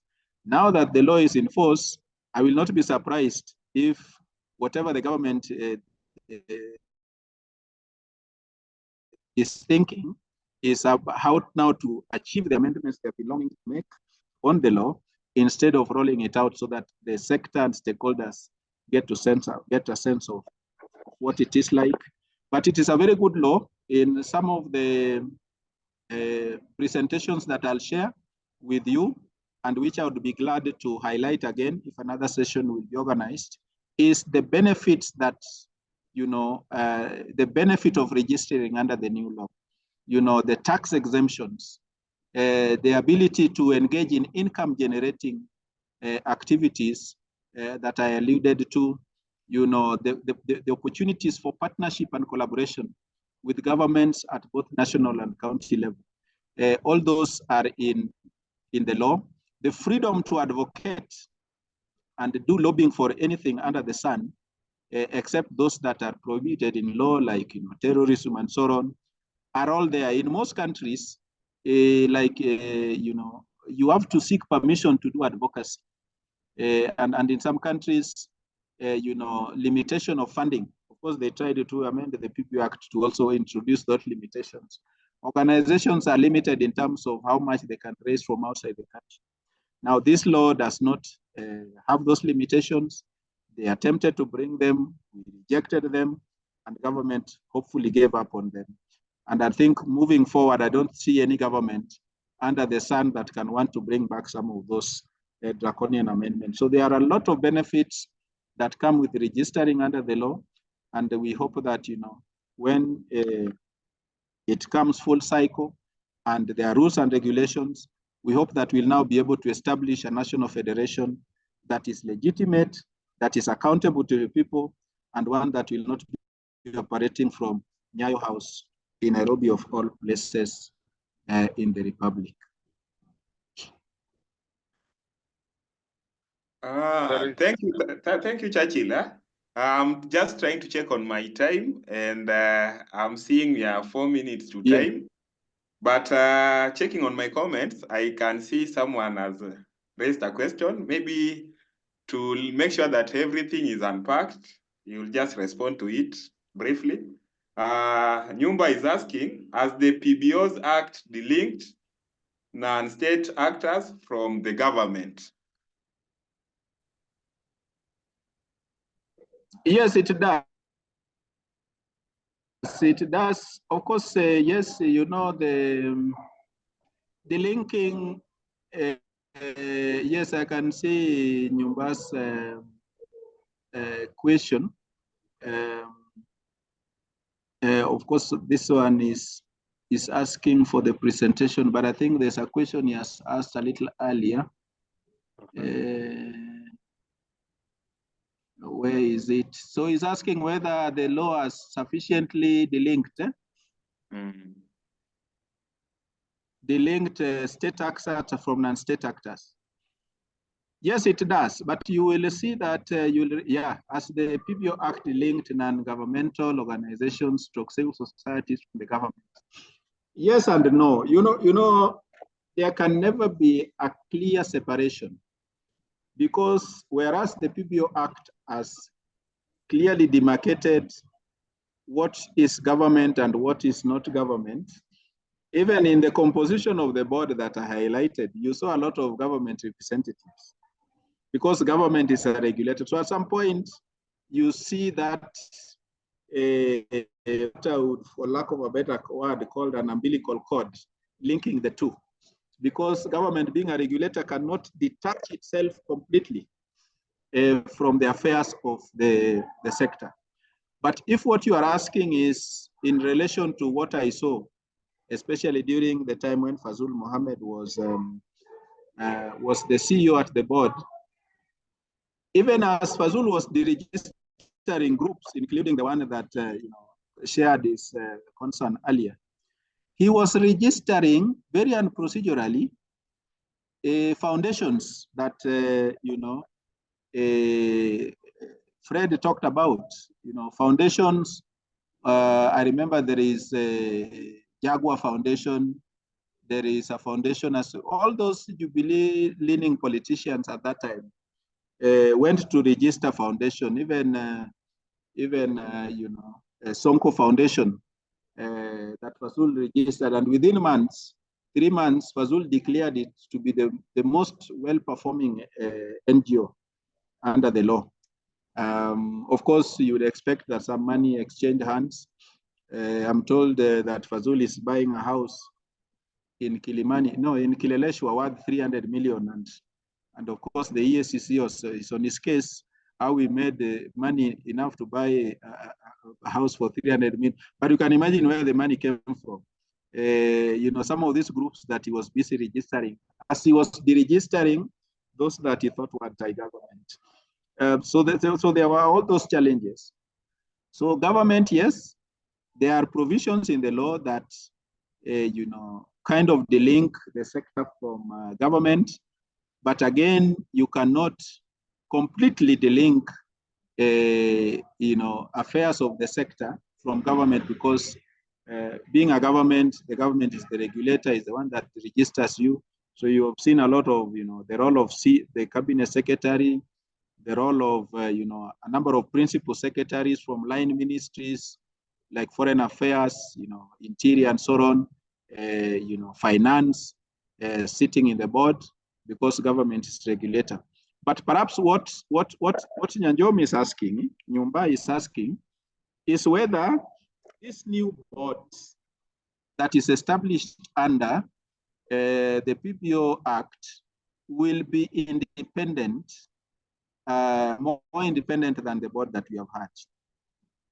Yes, the board should be independent, but the challenge we have had in this country is not how the provisions are framed in the law. It is about personalities who get into this position and think they want to use them to please government in exchange for some benefits. So we have, for example, if we look at the IBC Act, it presupposes, even as the name suggests, Independent Electoral and Boundaries Commission. But when you get characters like Chebukati, of all people, you know, somebody I've never seen laugh since I started knowing him, into such positions, they end up messing them up. They are so bendable, they are so malleable, and anybody can instruct them to do anything. And yet, you know, they're supposed to be independent. So at times it is about the personalities that we put on board some of those institutions. But yes, the law establishes what ought to be a very independent board, regulator. Remember, in addition to the board, this law establishes a tribunal. And that is what you will also see in the presentations that I'll share. This law also establishes a tribunal where, if you are not satisfied with the decision of the regulatory authority, you can actually appeal to the tribunal. And it is called the Public Benefits Organizations Tribunal. Similar to what has been established under the Political Parties Act, similar to what we have seen in the Rent Tribunal, and so on and so forth, so that those cases that may be, and the disputes that may arise between stakeholders in the sector are not bogged down in the normal court process. So there's a specific tribunal that has been established under the law, and that is also, in my view, you know, something new and very, you know, radical and very progressive, because then, you know, cases that are filed do not take forever, either between civil society actors themselves or between a civil society actor who thinks they have been arbitrarily deregistered and wants a reprieve from the tribunal. So that, again, is a relief that we need to be aware of, and which we need to take advantage of to address some of these concerns that have been there under the old law. Thank you so much, Churchill, for that wealth of knowledge. I see we are past time, and from the Children Agenda Network, or Children Agenda Forum Network, we are normally keen on timing. And I just want to take this time to appreciate everyone for taking time to be in this platform today. We normally have these training sessions, and all you need to do is just to register and be our CAF member. I've shared some registration links, but don't be bothered. If you never received the link, you can still write to us at childrenagendaforum@gmail.com. After this session today, I'll be likely to share our feedback mechanism so that you can tell us what we need to maybe advance in the near future. And Churchill, if you don't have any other words, I would like to officially close this meeting. Yeah, I think mine is to encourage participants to make use of some of us. I'm working on a book that, in my view, should document this process, the process of that led to the coming up of the PBO Act and some of the challenges that we encountered and some of the challenges that I foresee moving forward, so that, those who, posterity, and those who may want to benefit from the history can learn from it, because the law is not permanent. The law will at some point be overtaken by events. And so there'll be need to come up with an amendment or a new law so that you can learn from those past experiences. But more importantly is to factor in, if you have activities, just consider even a session. At times groups have invited whenever they have an in-person session, and they just create a session, 1 hour, 2 hours, 1 hour in a session, or 40 minutes, whatever you may be able to allocate, just for us to be able to educate ourselves on some of these processes. So I'll encourage you to do that if you have the time, and of course a bit of resources. But that would be my concluding comments. Thank you. Thank you so much, Churchill.